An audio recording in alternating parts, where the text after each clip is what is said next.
Bismillahirrahmanirrahim. Assalamualaikum warahmatullahi wabarakatuh.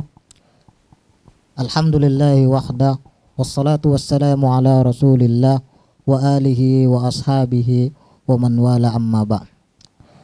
Alhamdulillah, segala puji dan pengagungan hanyalah milik Allah subhanahu wa ta'ala. Salawat dan salam senantiasa kita persembahkan kepada baginda Rasulullah sallallahu alaihi wasallam dan kepada seluruh keluarganya serta sahabatnya dan umatnya yang selalu mengikuti sunnah-sunnahnya. Alhamdulillah, pada kesempatan kedua ini, kesempatan yang sangat berharga dan sangat mulia ini, kita masih bersama Syekh Dr. Syauqi Al-Attar. Beliau adalah seorang utusan Al-Azhar Asy-Syarif yang diutus dari Al-Azhar Asy-Syarif untuk Indonesia. Dan alhamdulillah, pada sesi pertama beliau seperti kita sampaikan membahas tentang pernikahan, dan sesi pertama beliau bahas tentang muqaddimah, awal dari sebuah sesi pernikahan, yakni khitbah atau meminang. Nah, pada kesempatan yang kedua ini, sesi kedua ini, insyaallah bersama beliau kita kembali akan mencari dan memetik hikmah-hikmah, mutiara-mutiara serta ilmu terkait tentang pernikahan yang bertemakan secara khusus, yakni ikatan sakral di dalam Islam, ikatan pernikahan atau aqduz zawaj. Falyatafaddal mashkura ya Syekhana. Bismillahirrahmanirrahim. Alhamdulillahi rabbil alamin. Wa nashhadu an la ilaha illallah wahdahu la sharika lah. القائل في محكم تنزيله ومن آياته أن خلق لكم من أنفسكم أزواجا لتسكنوا إليها وجعل بينكم مودة ورحمة إن في ذلك لآيات لقوم يتفكرون. ونشهد أن سيدنا ونبينا وحبيبنا محمدا عبده ورسوله القائل في حديثه الشريف النكاح سنتي فمن رغب عن سنتي فليس مني. عقد النكاح يعتبر من العقود المقدسة في الشريعة الإسلامية، وسماه الشارع الإسلامي ميثاقا غليظ، وهو من العقود المؤبدة والملزمة، وهو من العقود التي تكون سببا في صلاح المجتمع أو فساد المجتمع. فحسن اختيار الزوجة يسعد بها زوجها وتسعد به، وسوء اختيار الزوجة يشقى بها زوجها وتشقى به ويشقى بهما المجتمع. Alhamdulillah, setelah pujian dari beliau kepada Allah Subhanahu wa taala, salawat dan salam pada Rasulullah, Allah Subhanahu wa taala berfirman, "Wa min ayatihi an khalaqalakum min anfusikum azwaja litaskunu ilaiha wa ja'ala bainakum mawaddatan wa rahmah." Dan di antara tanda-tanda kekuasaan Allah Subhanahu wa taala, Allah ciptakan bagi kita pasangan-pasangan untuk kita. Allah ciptakan bagi kalian pasangan-pasangan untuk kalian agar kalian merasa tentram dan tenang kepadanya. Dan Allah jadikan di antara kalian rasa kasih dan sayang. Ini adalah sebuah isyarat bahwa Allah Subhanahu wa taala mensyariatkan kepada kita syariat pernikahan. Dalam sebuah hadis Rasulullah sallallahu alaihi wasallam bersabda, an-nikahu sunnati faman raghiba an sunnati falaysa minni. Menikah adalah sunnahku, menikah adalah ajaranku, maka siapa yang membenci dan tidak menyukai sunnahku, tidak menyukai tuntunanku, ajaranku, maka dia bukan termasuk bagian dariku, bukan umatku. Nah, Allah Subhanahu wa ta'ala sampaikan kepada kita bahwa pernikahan adalah ikatan yang sangat suci, ikatan yang sangat sakral, ikatan yang mengikat sangat kuat. Oleh karena itu Allah katakan mitsaqon ghalidha, perjanjian yang sangat erat dan kuat. Nah, dengan pernikahan, sebuah hal, sebuah perbuatan yang haram menjadi halal. Oleh karena itu pernikahan adalah ikatan yang sangat suci. Dan sebuah pernikahan merupakan awal untuk membentuk sebuah keluarga. Dan keluarga yang dilandasi dengan pernikahan merupakan cikal bakal untuk membentuk masyarakat yang madani, masyarakat yang islami. Oleh karena itu, seyogianya kita mempelajari, berilmu, dan mencukupi ilmu yang benar-benar memadai untuk melangkah ke jenjang ini, sebagaimana insya Allah akan diterangkan oleh Syekh Syauqi Al-Attar. عقد النكاح أو عقد الزواج. النكاح في اللغة أو عند علماء اللغة معناه الضم والجمع. يقال تناكحت الأشجار أي تمايل بعضها إلى بعض. وعند فقهاء الشريعة اختلف فقهاء الشريعة في تعريف عقد النكاح. السادة الأحناف قالوا عقد النكاح هو عقد يفيد أو يحل استمتاع الرجل بالمرأة والمرأة بالرجل عمدا وقصدا شرعيا أي عن طريق الشريعة.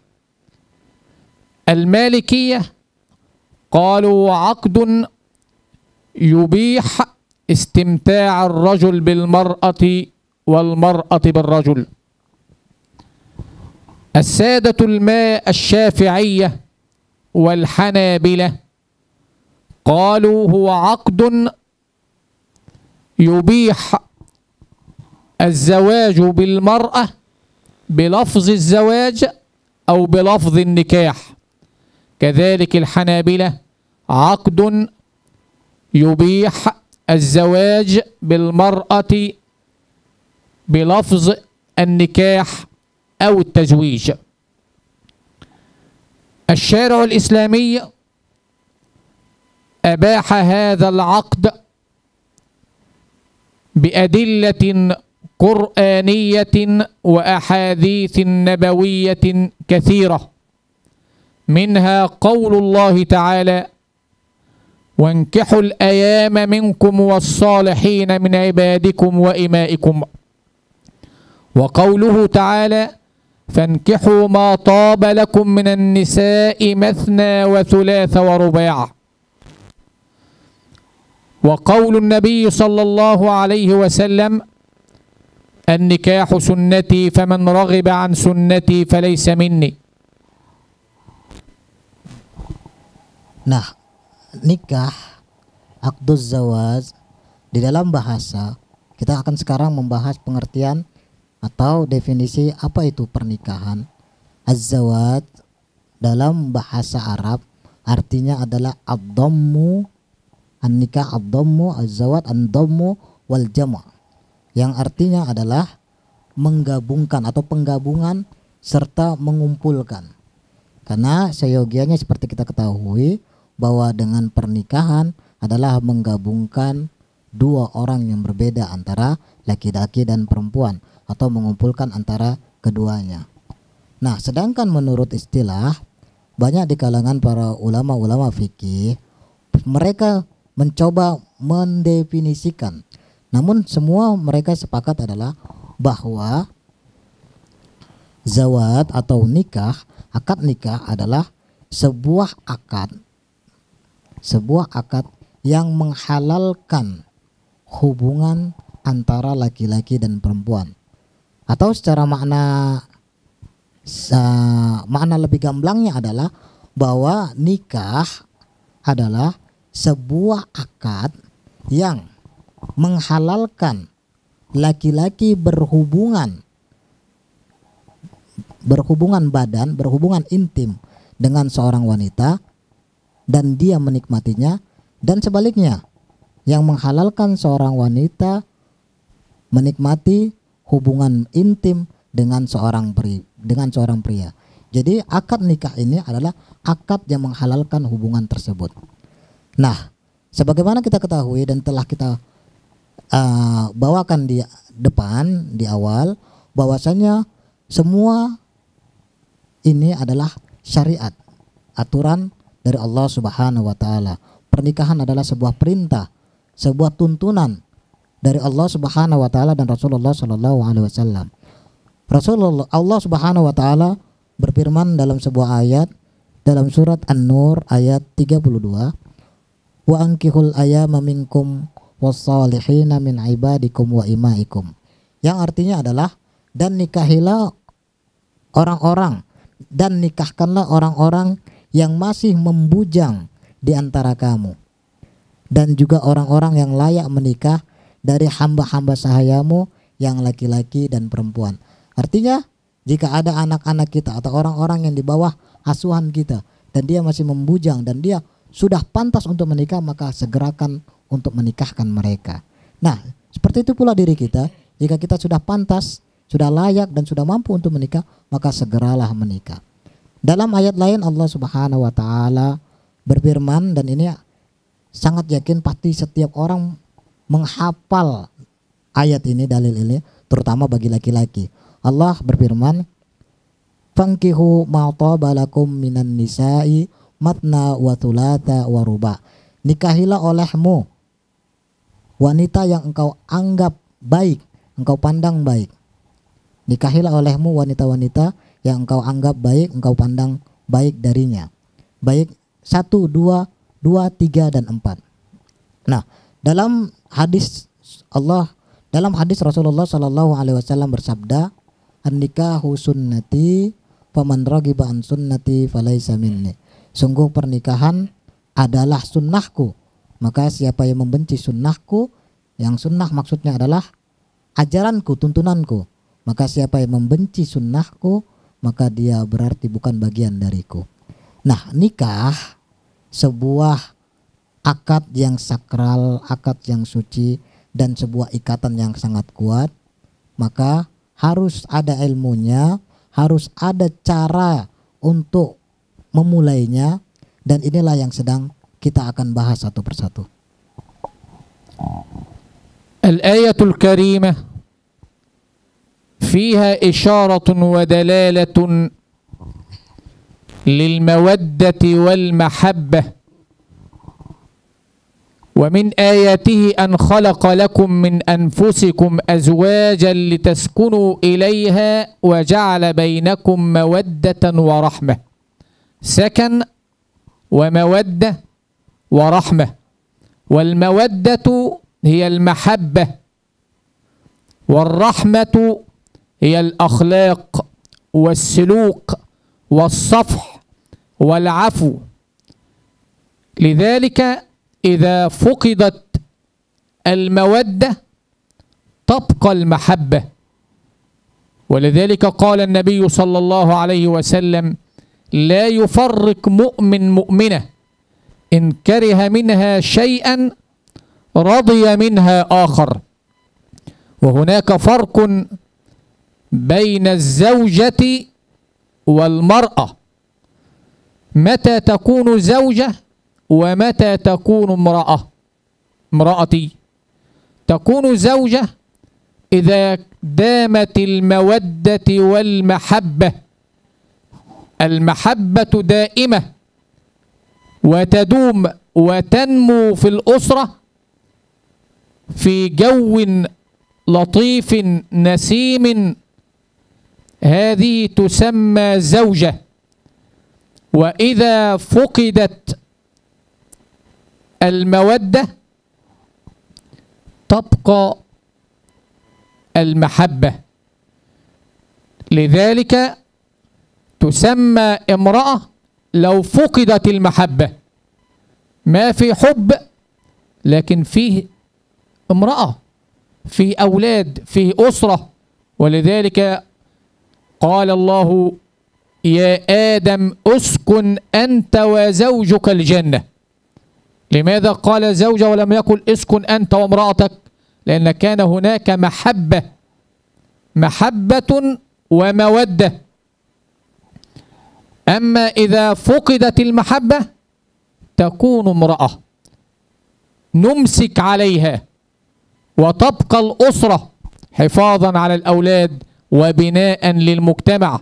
قال الله: وضرب الله مثلا للذين آمنوا امرأة فرعون. وقال: ضرب الله مثل الذين كفروا امرأة نوح وامرأة لوط. لم يقل زوجة، قال امرأة، لأن كان زوجهما كافرين، المرأة كافرة. ضرب الله مثل الذين كفروا امرأة نوح وامرأة لوط، لم يسميها زوجة ولكن امرأة، لأن ما في حب. سواء كان فقدت المحبة من الزوج أو من الزوجة تسمى امرأة. وضرب الله مثل الذين آمنوا امرأة فرعون، سماها امرأة لم تسمى زوجة لأن زوجها كافر. كذلك الشارع الإسلامي يحث على التماسك والترابط، ولقول النبي صلى الله عليه وسلم: خيركم خيركم لأهله وأنا خيركم لأهلي. Masya Allah. Nah, dalam ayat Allah Subhanahu wa Ta'ala, ayat yang kita bacakan tadi, sungguh Allah Subhanahu wa Ta'ala telah memberikan petunjuk yang sangat baik, telah menggarisbawahi bahwa dalam sebuah pernikahan yang diharapkan adalah sakinah, mawaddah, warahmah. Firman-Nya adalah: wa min ayatihi an khalaqalakum min anfusikum azwaja litaskunu ilaiha. Dan merupakan tanda kekuasaan Allah Subhanahu wa Ta'ala, tanda kebesaran Allah Subhanahu wa Ta'ala, Allah ciptakan untuk kamu pasangan-pasangan untuk kamu. Yani litaskunu ilaiha, agar engkau merasa sukun, merasa tenang, damai dan tentram kepadanya. Ini yang pertama, isyarat dari Allah Subhanahu wa Ta'ala. Wa ja'ala bainakum mawaddah. Yang berikutnya adalah mawaddah. Allah jadikan di antara kalian mawaddah. Mawaddah adalah mahabbah. Mawaddah adalah mahabbah, wal mahabbah, dan mahabbah artinya adalah kasih dan sayang atau cinta. Kemudian wa ja'ala bainakum mawaddah wa rahmah. Wa rahmah adalah suluk, karakter, bagaimana sikap, muamalah, bagaimana seorang suami atau pasangan mempergauli atau bergaul dengan pasangannya. Nah, oleh karena itu banyak isyarat-isyarat gamblang di dalam Al-Quran. Allah Subhanahu wa Ta'ala memberikan siapakah zaujah wa imra'ah. Coba kita perhatikan. Ini dalam bentuk yang tiga ini, sakinah, mawaddah, warahmah. Adanya ketenangan, ketentraman, kemudian cinta dan kasih, rahmah atau mahabbah. Ini membentuk dan memberikan julukan terhadap siapakah istri itu. Nah, dalam bahasa Indonesia, istri dia satu, tetap istri. Tapi dalam bahasa Arab di situ ada perbedaan. Nah, zaujah dalam bahasa Arab artinya istri. Imro'ah bisa pula dipakai artinya pula istri. Nah, dalam bahasa Arab tidak beda. Dalam bahasa Indonesia tidak beda. Istri tetap istri. Tapi dalam bahasa Arab, Zaujah dia adalah istri. Imro'ah dia juga istri. Namun di sini ada perbedaan antara keduanya. Apa yang melatar belakangi perbedaan? Yang melatar belakangi perbedaan adalah cinta dan kasih serta keserasian. Nah, zaujah di dalam bahasa Arab melambangkan atau mengisyaratkan bahwa antara kedua pasangan, bahwa si istri adanya keserasian, masih melekatnya cinta dan hati yang selalu saling bertaut. Maka wanita ini disebut zaujah. Sebagaimana firman Allah Subhanahu wa taala, "Uskun anta wa zaujukal jannah." Tinggallah engkau wahai Adam dan zaujuka, istrimu, di dalam surga. Kenapa kalimat zauj? Karena istri di sini zauj yang artinya istri, adanya mahabbah di antara Adam dan istrinya. Nah, adapun imro'ah jika hilang, imro'ah adalah terjemahan istri jika tidak adanya atau hilangnya mahabbah antara suami atau istri atau salah satu di antara mereka. Istrinya tidak lagi ada rasa kasih dan sayang terhadap suaminya atau suaminya sebaliknya tidak lagi mencintai atau menyayangi istrinya. Maka kalimat yang dipakai adalah imro'ah. Nah, mereka tetap menjadi suami, pasangan suami dan istri karena hal-hal yang mereka jaga, mungkin demi anak-anak atau demi suatu hal yang menjaga nama baik mereka. Mereka tetap sebagai pasangan tapi tidak ada rasa cinta, tidak ada rasa kasih dan sayang di antara keduanya. Maka kalimat yang dipakai dalam Al-Qur'anul Karim, Allah memberikan kalimat atau kata imro'ah. Oleh karena itu dalam surat At-Tahrim Allah katakan, daraballahu matalan lilladzina kafaru imra'ata nuhi wa imra'ata lut. Allah memberikan perumpamaan bagi orang-orang yang kafir, yakni imra'ata. Apa itu imra'ata? Istri Nuh dan istri Lut. Nah, bagaimanapun dua wanita ini masih selalu menjadi istri Nabi Nuh alaihissalam dan istri Nabi Lut alaihissalam.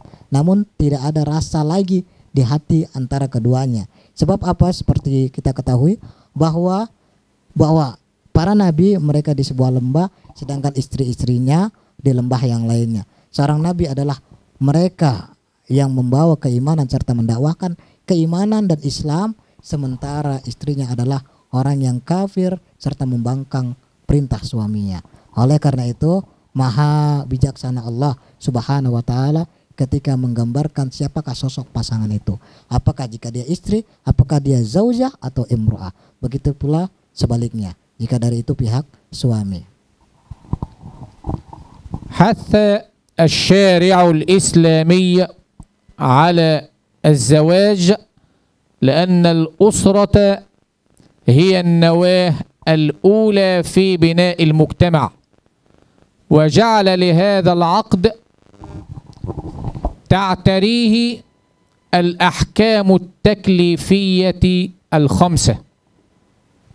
قد يكون الزواج واجبا، وقد يكون محرما، وقد يكون مكروها، وقد يكون مندوبا. متى يكون الزواج واجبا؟ في حالة التوقان، إذا خاف الإنسان على نفسه الوقوع في الفاحشة والعياذ بالله، وعنده الاستطاعة والقدرة والباءة من الزواج، يبقى الزواج هنا في حقه واجب، عليه أن يتزوج ليحصن فرجه. ومتى يكون الزواج حراما؟ يكون حراما إذا تيقن الإنسان من نفسه أنه سيظلم في هذا الزواج ولا يعطي المرأة حقوقها. هنا يكون الزواج في حقه محرم. ومتى يكون مندوبا؟ إذا امتلك نفسه وتملك نفسه ولم يخف من الوقوع في الفاحشة، عنده الاستطاعة والقدرة أن يملك نفسه. فالزواج في حقه هنا سنة، لقول النبي صلى الله عليه وسلم: النكاح سنتي فمن رغب عن سنتي فليس مني. وإذا كان عنده القدرة الجنسية وليس عنده القدرة المالية، فعليه أن يلتزم بوصية الحبيب صلى الله عليه وسلم: النكاح سنتي فمن رغب عن سنتي فليس مني. وقول الحبيب صلى الله عليه وسلم: يا معشر الشباب من استطاع منكم الباءة فليتزوج ومن لم يستطع فعليه بالصوم فإنه له وجاء، أي قاطع لشهوته. Nah, yang berikutnya adalah bahwasannya yang harus kita ketahui, pernikahan itu ada macam-macam tingkatannya dan jenisnya. Maksudnya adalah hukumnya, bahwa hukum nikah itu ada beberapa jenis. Bisa nikah itu menjadi wajib, bahkan bisa pula menikah itu menjadi haram bagi seorang laki-laki atau perempuan, atau bisa pula menjadi sunnah untuknya, atau makruh, atau pula mubah. Nah, di sini akan kita bahas. Dikatakan oleh Syekh Dr. Syauqi Al-Attar bahwa jika seorang laki-laki tidak bisa menahan dirinya dan dia khawatirkan atas dirinya akan terjerembab ke lembah kemaksiatan dan perzinahan, dan dia memiliki kemampuan, maka nikah baginya adalah menjadi wajib. Kita ulangi, jika seorang laki-laki atau wanita tidak bisa menahan dirinya kecuali dia pasti terjerembab ke lembah kemaksiatan atau perzinahan, perbuatan keji dan mungkar, maka bagi mereka seperti ini wajib untuk menikah. Nah, adapun jika, hukum berikutnya adalah jika seorang laki-laki atau perempuan dia menikah, namun dalam pernikahan dia menginginkan atau meniatkan madarrah, menginginkan suatu perbuatan buruk atas pasangannya, maka hukum nikah menjadi haram bagi dia. Contohnya seorang laki-laki dia menikahi seorang wanita, tapi dia memiliki karakter psikopat yang dia menyakiti wanita, maka seperti ini hukumnya menjadi haram.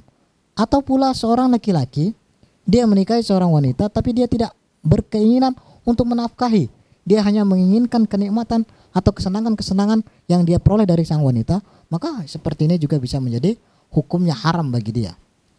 Nah, adapun berikutnya, adapun jika seorang laki-laki tersebut masih mampu, hukum yang ketiga, jika dia masih mampu menahan dirinya untuk jatuh terjerembab melakukan kemaksiatan, perzinahan, dan dia memiliki kemampuan, namun tahap ini, pada fase ini, pada hal ini, kejadian ini, dia masih, hukumnya bagi dia masih mandub atau sunnah, sebagaimana disabdakan oleh Rasulullah Shallallahu Alaihi Wasallam, faman rogiba an nikahu sunnati, bahwa nikah itu adalah tuntunanku yang mungkin menjadi hukumnya sunnah, maka siapa yang membenci sunnahku maka dia bukan umatku.